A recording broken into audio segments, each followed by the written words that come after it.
Doing good. How are you doing, man?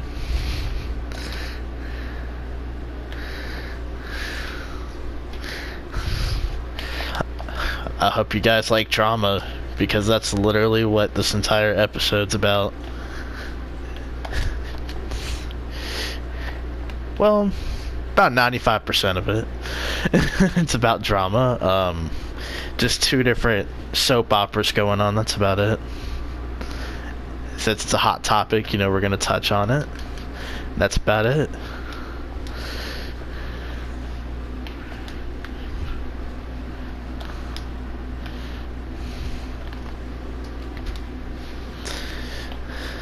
Yeah, I realized.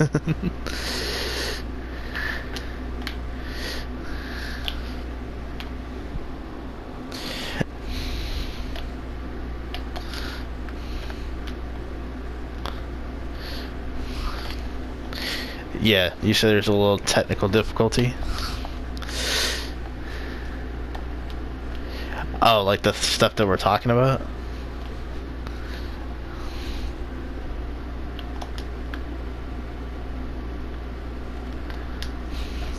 Oh no, I was saying we just have like two different soap operas to talk about. The Antonio Brown and Juju soap opera, and then the Aaron Rodgers, Mike McCarthy versus the world soap opera.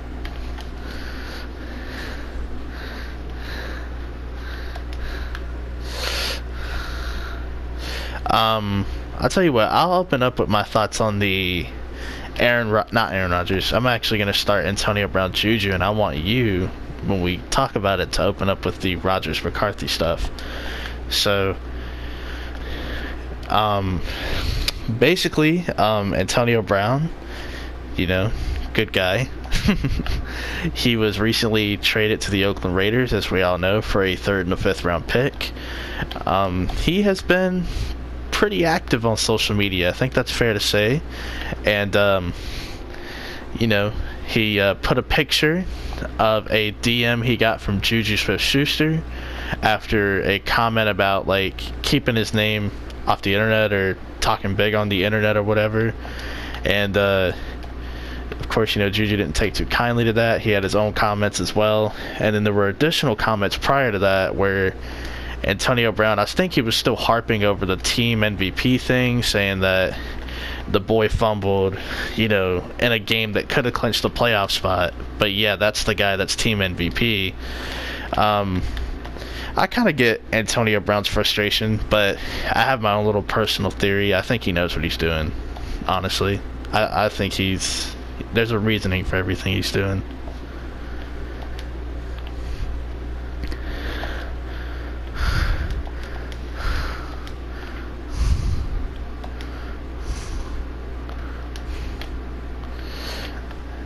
Yeah, I think he's, there's a lot of different ways to look at it, of course.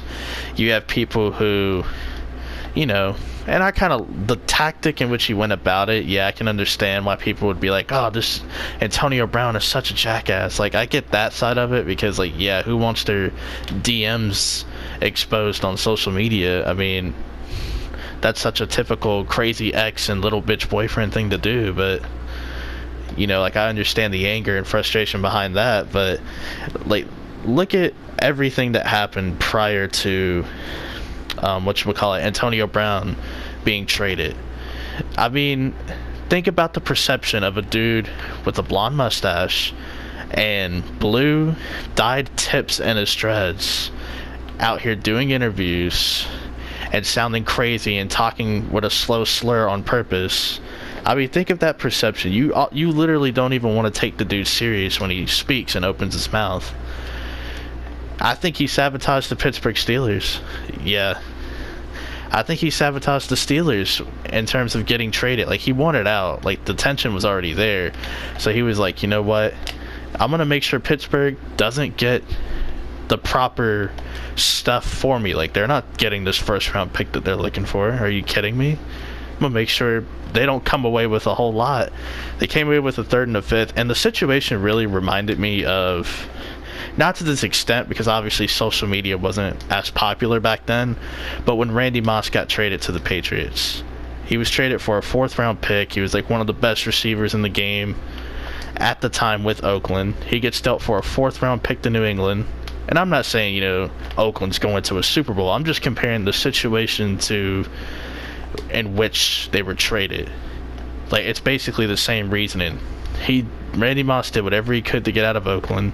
Antonio Brown made sure Pittsburgh didn't get a good return by portraying himself as this clueless jackass. And Antonio Brown in the interview, if you actually listen and pay attention and just ignore the antics, he spits a lot of facts in that interview. It's like a 45-minute interview, but still a lot of facts being spoken.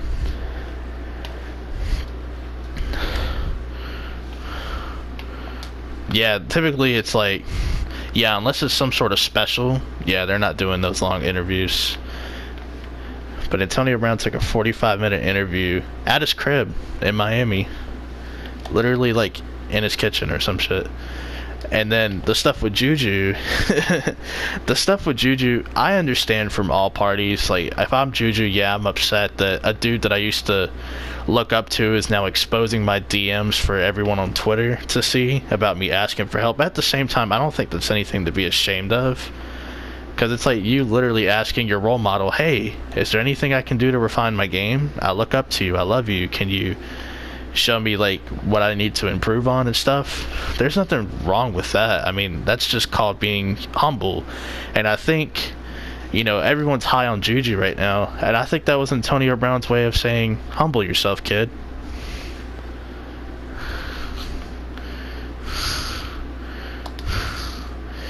Hey, can you teach me the proper technique on how to throw a football to the other team?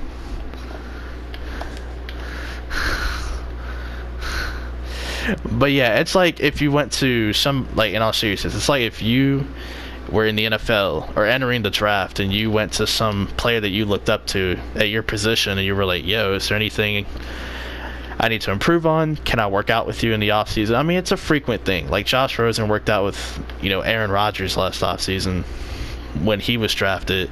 And you see it a lot with all sorts of positions. Aaron Donald's working out with a bunch of like policemen and stuff with knives, and you see it all the time, so I don't think it's anything too crazy, and I don't think there's anything to be ashamed of if you're Juju. But I really feel like Antonio Brown was humbling him, saying like, yo, be humble, kid. Like, yeah, you're on cloud 9, you're fixing to be wide receiver 1 in Pittsburgh, but now the pressure's on you, and if you can't handle me, you can't handle the pressure.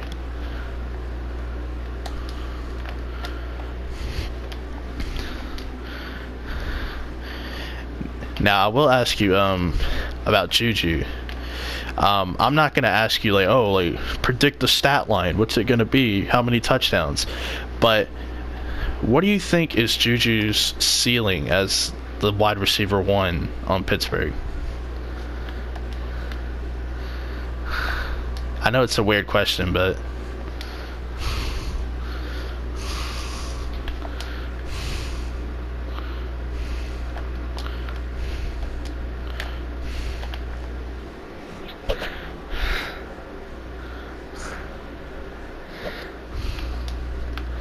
yeah.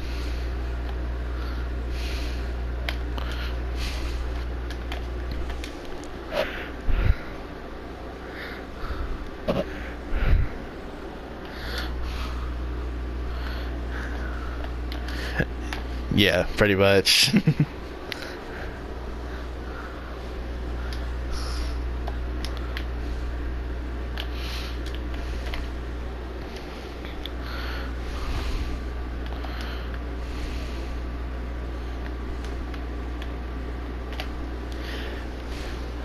All right. Yeah, I think Juju's gonna have a great season. I don't know how great, but we saw, for example, this makes me sound so biased because I bring up Green Bay in every example, but Devontae Adams, we saw what life after Jordy looked like for him as the number 1 receiver, and statistically, stats is one thing. You watch the dude every week, you see he's the real deal, but his numbers comparably was to Michael Thomas from the Saints. that doesn't mean he's better or anything. I'm just saying, from that standpoint. And I think Juju could have a pretty damn good season, Pro Bowl season. It could happen. And Big Ben, absolutely, the trust with the number one receiver. I mean, he had it with Hines Ward early on. He eventually built it with Antoine Randall down the line. And he did the same thing with Antonio Brown, and I think he's going to do the same thing with Juju, obviously. We've already seen glimpses of it.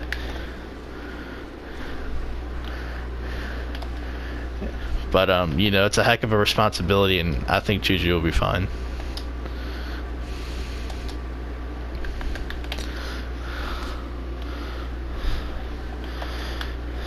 Alright, so good luck to Mr. Smith-Schuster. I'm going to let you open up the next topic.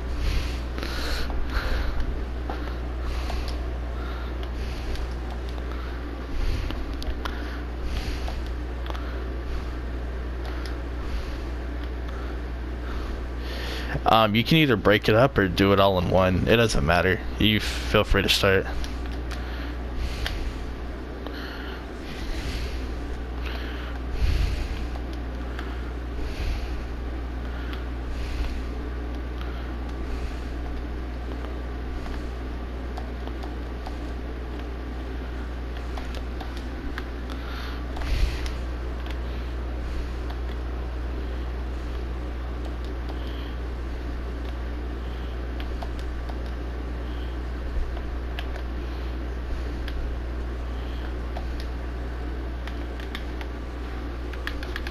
Wait, can you repeat the last part? I'm sorry, I didn't catch you there.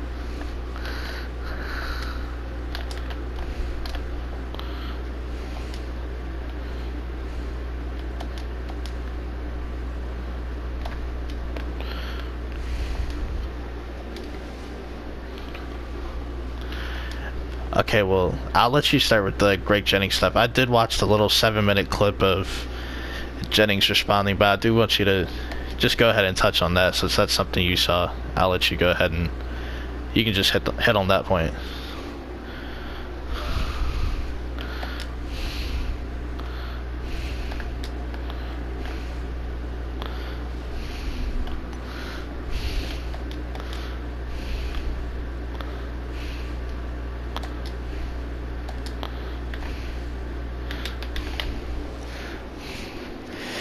He was basically saying, like, I don't really know exactly what he was saying. It was just kind of 7 minutes of, oh, you could have called me, or we could have talked about it in private, but I came on the show and said it. Well, I mean, that's basically what I took away from it, which is okay. You have the platform to say it, so use your voice, you know what I'm saying?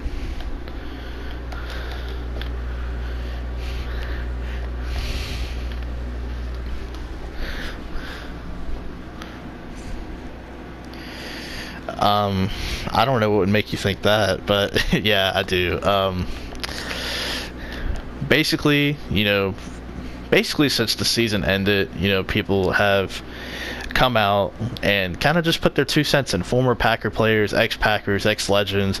People have been kind of putting their 2 cents with the whole Aaron Rodgers situation. Mainly people that played for the organization. And, I have some of the quotes. So Bleacher Report did like an article talking about apparently, like Mark Murphy, the the CEO. They're like the only business technically, the Packers. They're not really. It's not like a GM, or yeah, it is a GM situation, but it's not an owner. It's a CEO. So it's not like Jerry Jones, Robert Kraft, Arthur Blank type of situation. So basically, speculated that when Mark Murphy made the hire of Matt LaFleur, he was telling Aaron Rodgers, like, don't be the problem, and that was like one of the main things he was saying.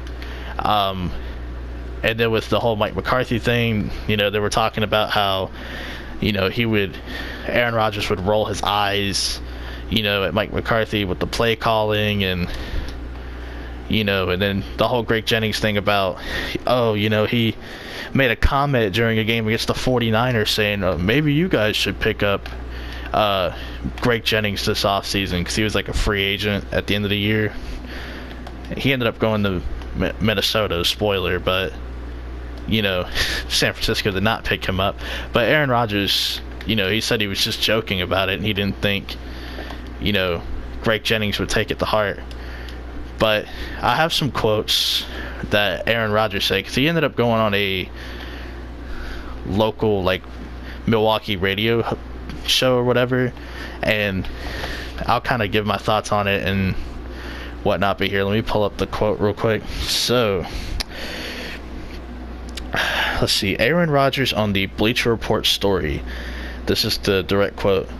This was a smear attack by a writer looking to advance his career, talking with mostly irrelevant, bitter players who all have an agenda, whether they've advanced their own careers or just trying to stir old stuff up.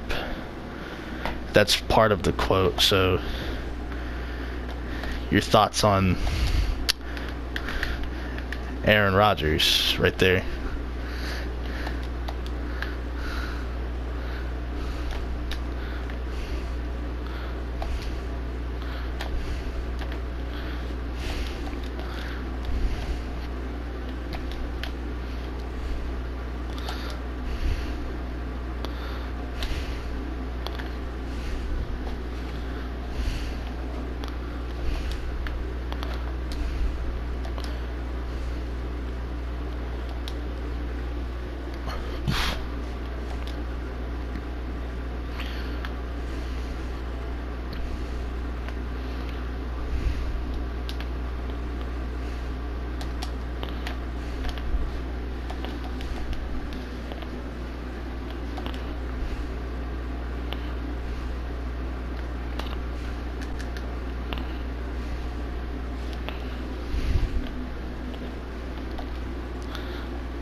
Yeah, I understand where you're coming from. Just to add something, this is something I've noticed with Aaron Rodgers too.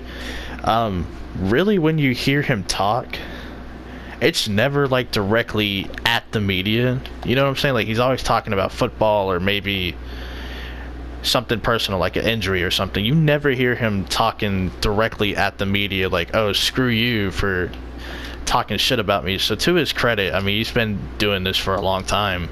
This is the first time I've ever heard him respond to the media about criticism. Now, I could be wrong, but this is at least the first time I've heard it in a long time, him respond to actual criticism, verbally. I do have some more quotes with Aaron Rodgers himself. We'll see how this one goes. This was on the radio show, so this wasn't about the article that Bleacher Report put out. He just kind of put this out there. Alright, here's the quote. So he said, "If I really disliked Mike McCarthy so much, why would I resign knowing that if I play well and we do what we do around here, it's going to be me and Mike my entire career. So if I really disliked him so much, do you think I'd resign? Is the money that important to me? I'll tell you that it's not. Quality of life is more important." So your thoughts on that particular quote after hearing it?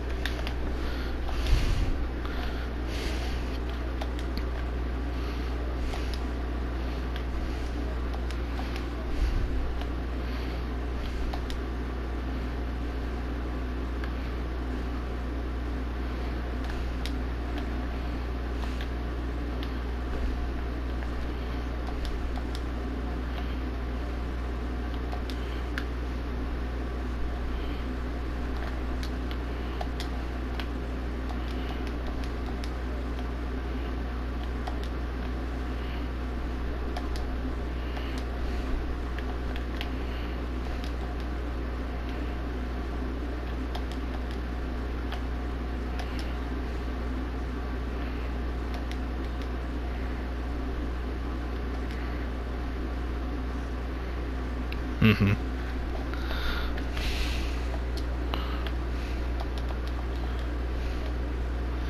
Yeah, I get where you're coming from.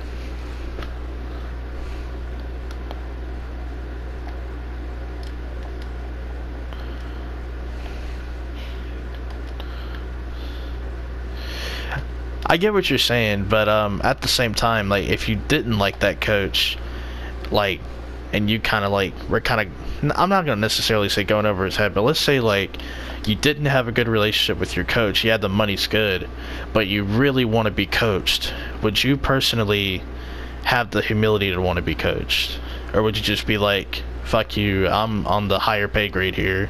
You can go piss off." Like, what would be your mentality about that?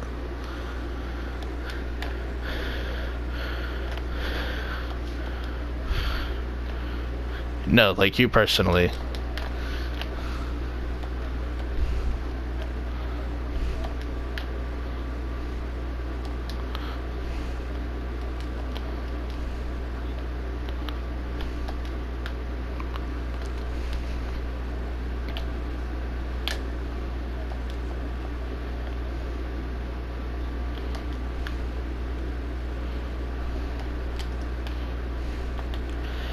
Yeah, that's kind of like how I feel about Antonio Brown in a way. Like, people are saying, oh, all this talk about him makes him like look like a total dick, but he's reached that point where his legacy is more important than how you feel about him. And I think for Aaron Rodgers, like dude's gonna be 36 this year. I don't really think there's much coaching. Matt LaFleur is just there to try to make life easier, I guess, but we'll see how that goes. But I think I may have one more quote, but me personally about I mean, it's good logic that he's putting behind it, I guess. Like, why would I re-sign if I didn't like this dude? But then again, it's like, well, because they can offer you the most money. So in a sense, it's like in the NBA, if a player was like, why would I, if I didn't like, Kawhi Leonard, if I didn't like San Antonio, why would I want to be traded? Well, because San Antonio can offer you the supermax. No one else can do that. So there you go. I want to say I have one more quote. I could be wrong here. I'll try to see if I do. I could be wrong. So just, all right. This was Aaron Rodgers. He was talking positively about Mike McCarthy in this quote. This was with Ryan Wood from Clutch Points. I think we need to honor Mike and respect him the right way. We had a hell of a run. Instead of trashing this guy on the way out, let's remember the amazing time we had together.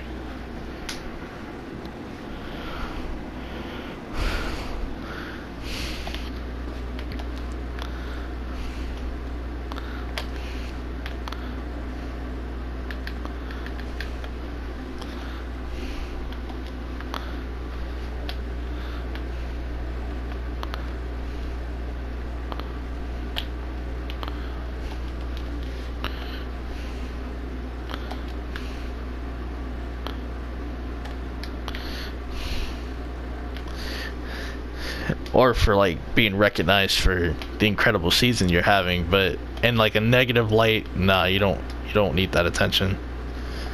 But I don't know. I mean, up until obviously late, they weren't like on the greatest of terms. And it's not like we were in the locker room. We can't like just confirm what everyone's saying. You have to take the word of guys who did play with Aaron Rodgers, who was in the same room with both McCarthy and Rodgers. My assumption, just as a fan of this team, is they had a good working relationship up until the last season. It's kind of like, I don't know, it's kind of like when you do something for a long time and you kind of get burnt out from it and you want to do something a little different. It's like when someone switches career paths, like in the middle of their life or something. Like you've been doing something for so long and you just wake up one day and you're like, you know what, it's time for change. It's time to do something different. I've done everything I could. And I feel like McCarthy and Rodgers kind of hit their ceiling as a pairing. Like they won the Super Bowl. They had their 3 NFC title games. I feel like they just kind of hit their ceiling. Of course, the ceiling you would expect was, oh, well, they got to win 2 Super Bowls. I mean, Brett had one. And if you want people to think Rodgers is better than Brett, he's got to win one more. But that's really up for the public eye. I mean, but let's see. I actually do have one more. This is actually about the criticism from Greg Jennings and Schmeichel Finley. So it was fun. We started with Greg Jennings and we get to end with Greg Jennings. So, this is what Aaron Rodgers said about the criticism from former teammates Greg Jennings and Jermichael Finley. Let's see. It bothers me that every time there's an article, it's the same two people. At what point do you move on? You talk about me being sensitive and petty. At what point do you move on and stop telling the same stories?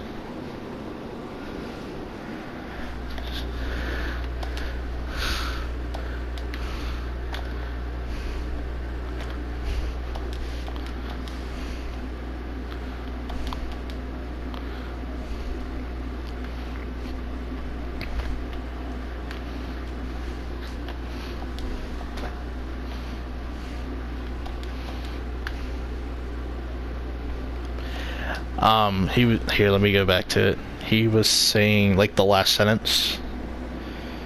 Alright, in the last sentence, he said, at what point do you move on or stop telling the same stories?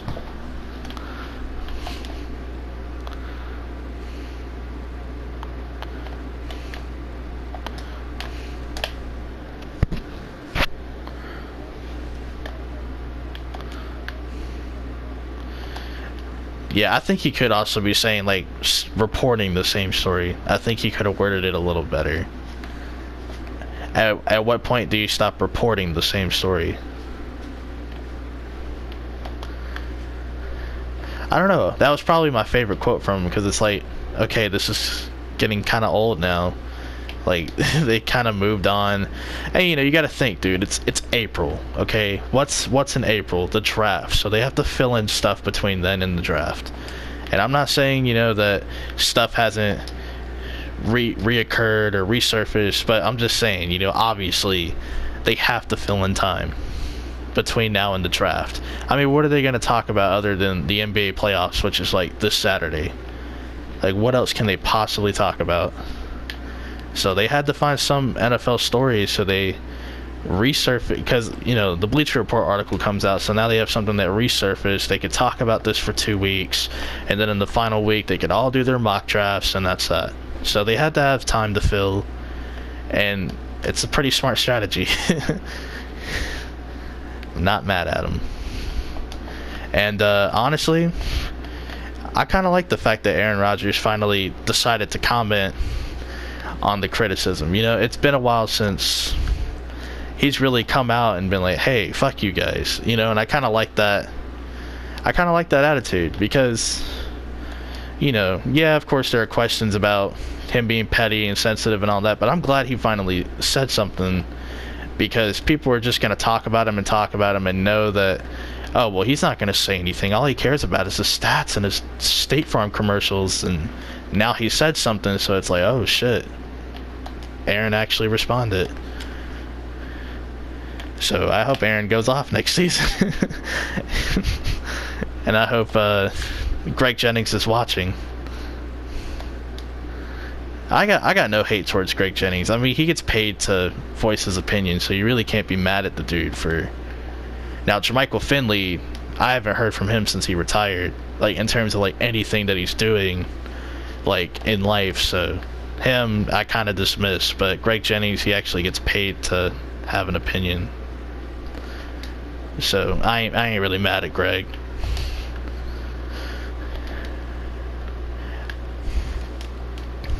And then, of course, you have Aaron Rodgers, like, current teammates like Devontae Adams, and of course Jordy Nelson, his former teammate, John Kuhn. You have players that are, of course, coming out in support of their guy. And I don't say, of course, because, like, oh yeah, he played with him. I say, of course, because there are people that actually like the dude, you know. So there are people out there that like him. Is there anything else you want to talk about? Because we pretty much covered all this. If there's anything, speak now or forever hold your peace. I don't care what it's about, football wise. Okay, well, I'll ask one question before we end it. Do you want to talk about the draft in any form of imagination?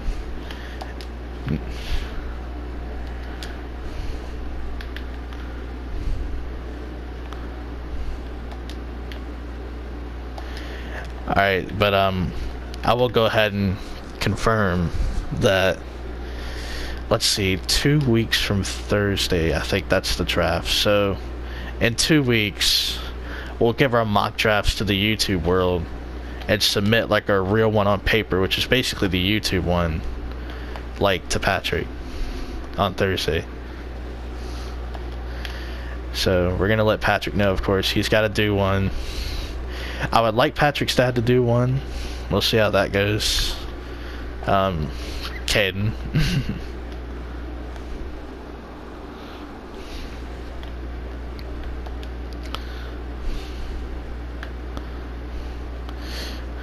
Alright, so 50 points, 2.5 quarters. How many a pop? How many points per quarter? If it's 50 divided by 2.5.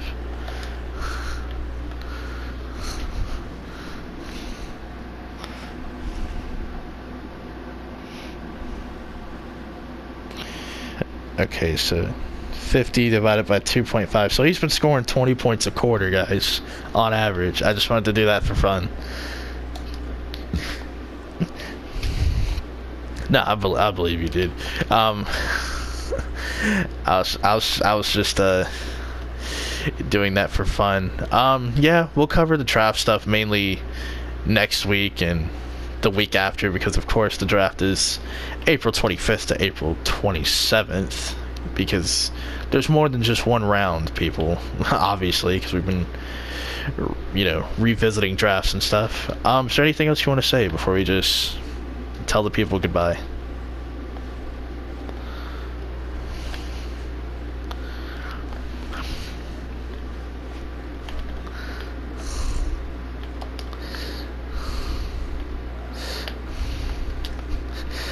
Let's just say we almost had someone.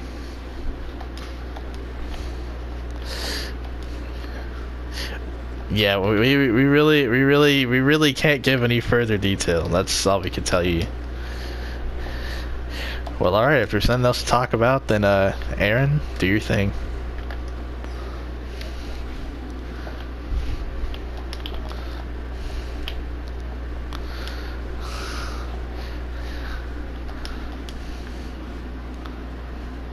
And a civilized discussion.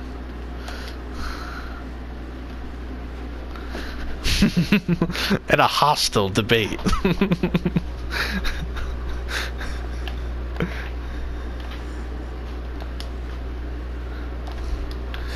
58 points, ladies and gentlemen. He is going for the 60 bomb.